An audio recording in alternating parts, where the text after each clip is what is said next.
So this here is platinum carbon ink, which comes in black, like carbon ink comes in different colours or something. But this here is a very special carbon ink because it's actually designed to be used in fountain pens. Look, a fountain pen. So they managed to get the ink particles so small that the carbon doesn't clog up the split in the nib. Now in my previous video I tried out a different kind of carbon based ink and I put it inside a fountain pen, the Rotoring drawing ink, which is designed for the Rotoring technical pens. I mean, it's a very nice ink for the purpose that it was designed for. But when I put it in fountain pens, it was just truly a terrible experience. It clogged incredibly easily. So, no good. I drew this here with the Rotoring ink last time, and the ink flow was so poor, it was just, I don't know, I just felt like I was chiseling into the paper half the time to get an ink flow. Now the reason why I want to use a carbon ink, because usually a pigment ink is vastly more waterproof than a dye-based ink, which is basically the main thing that I'm going to be testing. I'm going to be putting this carbon ink in a fountain pen and then I'm going to do some watercolouring with it to see if it bleeds.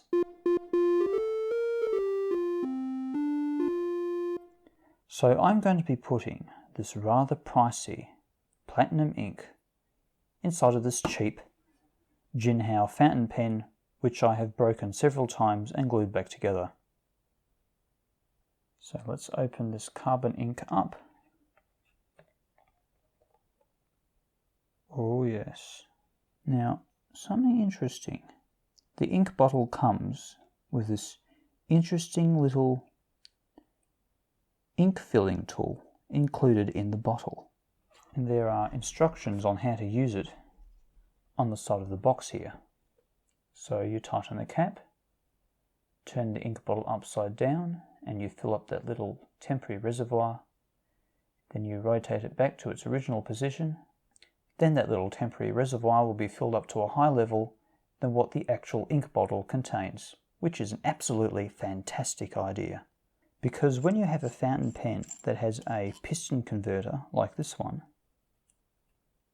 the ink is drawn up into this tiny little hole which is above the nib. So the ink always has to be at least the height of the nib. So for example, with this bottle of Parker Quink ink,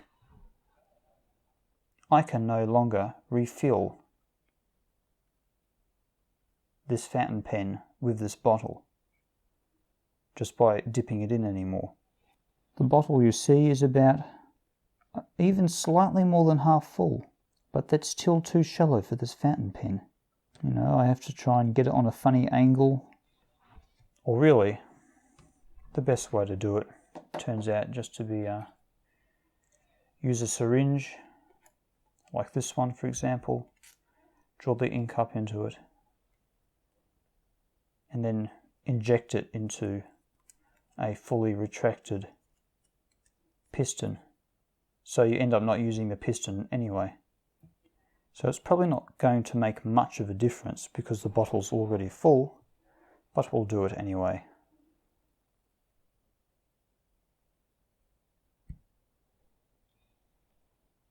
Is there a difference? There's no difference really. I think the ink bottle's too full for it to actually be used in that manner.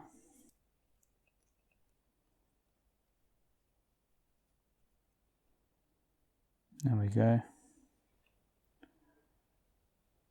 Actually, we'll go for a second pass to maximize the ink. I'll push it all out again while it's still in the bottle and draw it up a second time.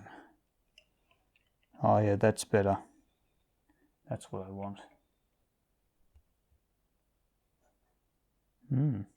Smells slightly earthy, this ink. Just clean this up a bit. Okay, let's get some initial impressions.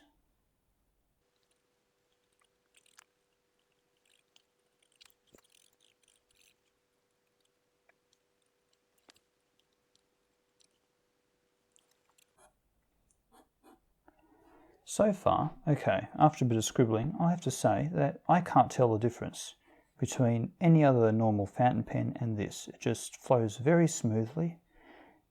It just comes out at the lightest touch. I'm very happy with it. But is it more waterproof than regular fountain pen ink? Oh, this is the big test.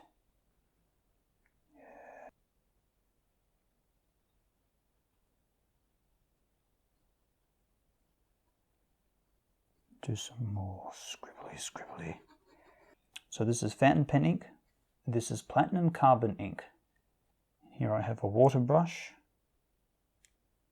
Now this isn't watercolor paper, but I'm just dying to try it out. Let's see what happens.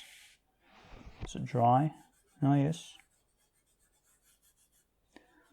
Oh, it's smudged there a tiny bit. Probably takes a little bit longer to dry this one, the carbon ink.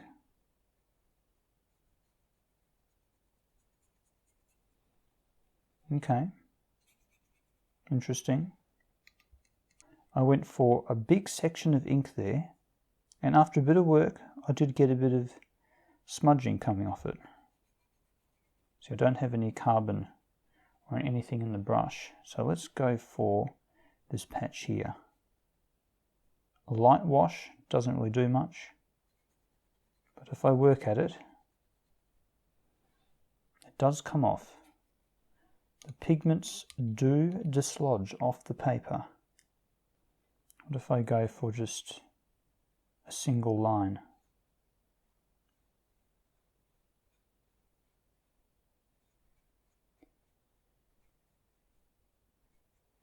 So it looks like the platinum carbon ink isn't perfectly waterproof, but it's probably a lot more waterproof than regular fountain pen ink. Let's give that a go. Oh yes, fountain pen ink. We meet again, my old nemesis. Now just for the sake of it, I'm going to compare it to the Rotaring drawing ink, and I have a technical pen that contains it.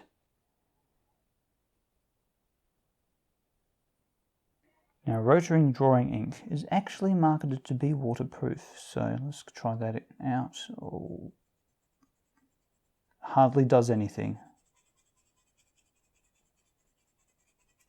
That's pretty impressive.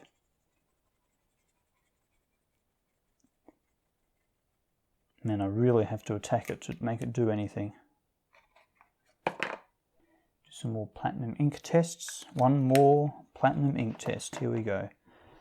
I'll let it dry. Make sure it's dry. Okay, so that's thoroughly dry. Let's give this a go. So it looks like you could use platinum carbon ink for watercolor if you're careful. If you're not careful and you really start torturing those lines, you'll get a bit of bleeding and smudging and whatever. But if you just get them wet and you don't actually, let's try that. Let's just get them wet and not physically agitate them. There's a patch just here.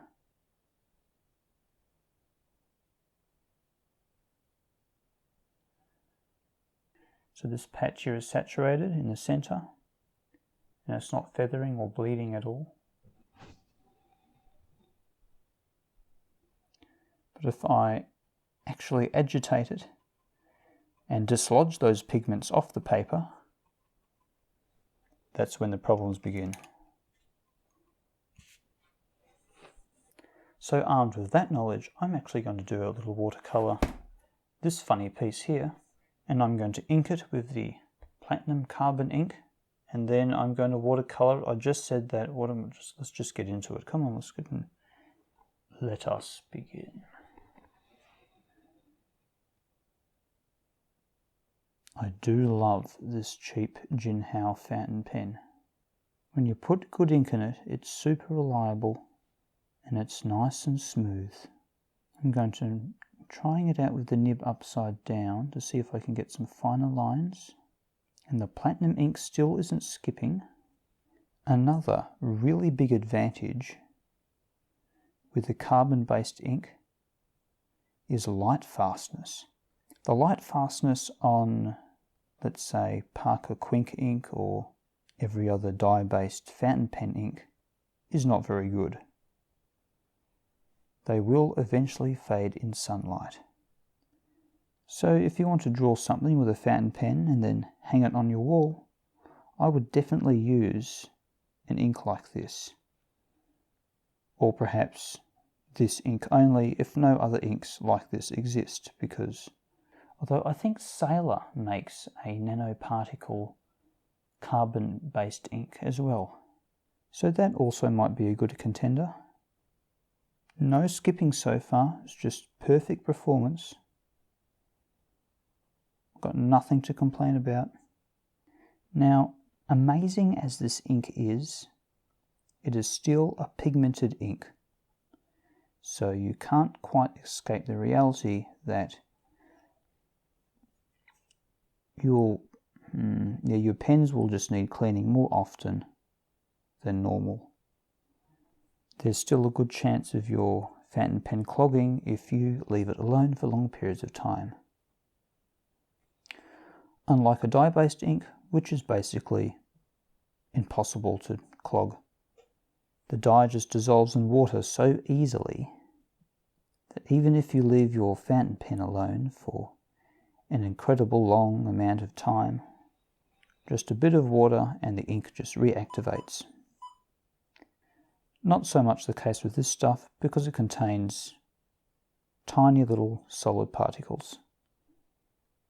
Now, I did sketch this out while looking at a picture of a human skeleton. But during the inking process, I'm just tempted to forget the whole thing, despite the few people that will be scratching their heads while looking at an anatomy textbook. Oh dear, I just realised something.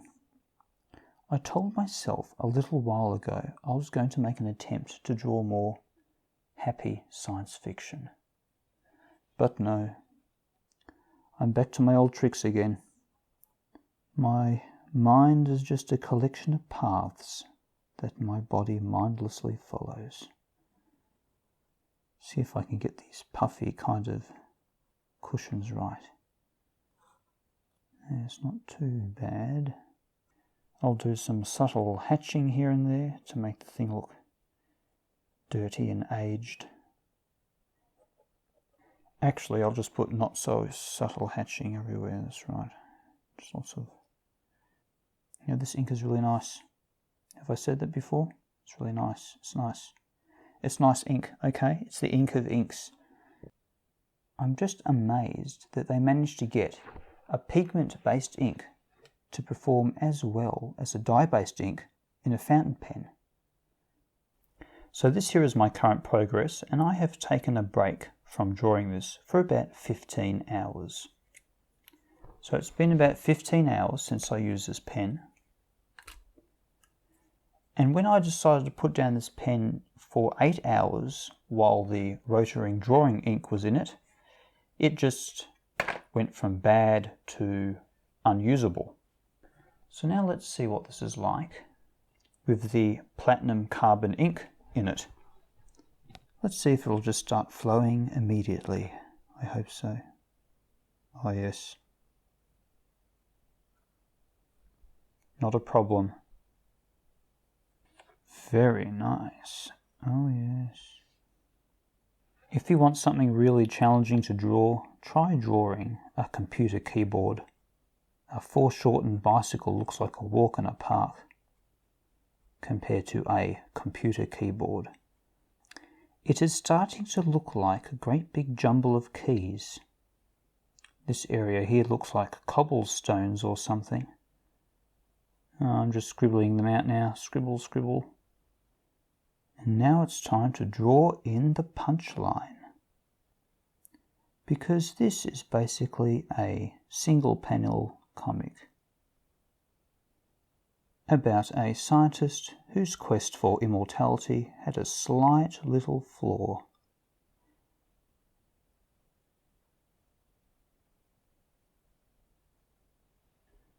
inking has been completed.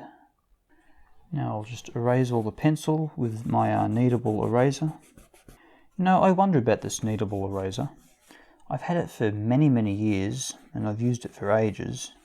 And I wonder if it's actually heavier than when I bought it. You know, it's kind of a gross thought. Because after mopping up all of that graphite and pencil shavings and whatever else which was on my paper, has it lost volume or has it gained volume? So I'm going to start just by putting a light touch of water over the skull, not rubbing too vigorously so I don't dislodge the pigment. See if I can blend that a bit more. That's not too bad. Use this grey watercolour in here. It's a nice bright blue for the shirt.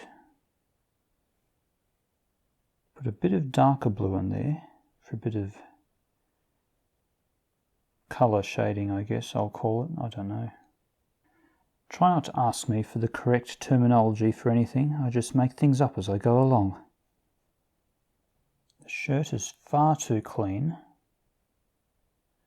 So I'm going to put a bit of brown in here. Oh, that was too much.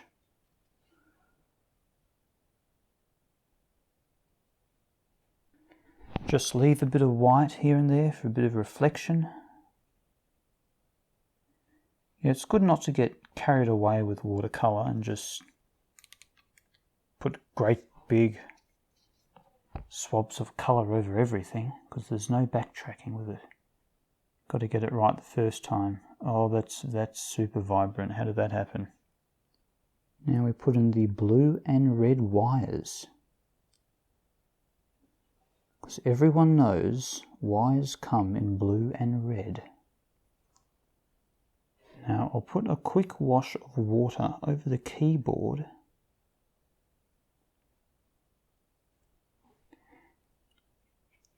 And then I'll add a little bit of yellow to it. Because old keyboards always look a bit yellow. Yeah, so as a general rule, if you want something to look old, just add a bit of yellow to it. Cars, computer keyboards, mattresses. Let's make the main colour of this computer monitor blue, because every computer nerd knows blue represents death.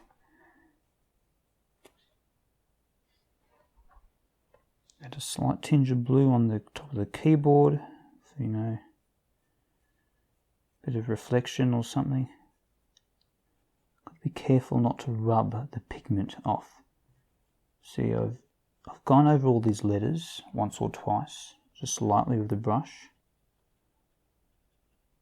And if I agitate it, the pigments will show off. I've mentioned this before, haven't I? I keep on mentioning stuff I've mentioned before.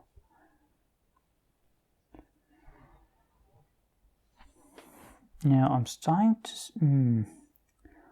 starting to see a bit of a problem between the contrast of the pipes in the foreground and the computer servers in the background.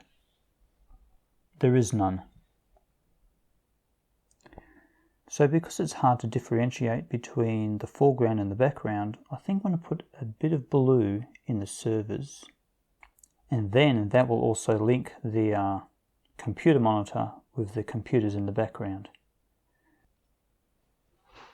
I mean, realistically, what kind of mad scientist wouldn't want a bit of RGB in their life? Or in this case, just the B.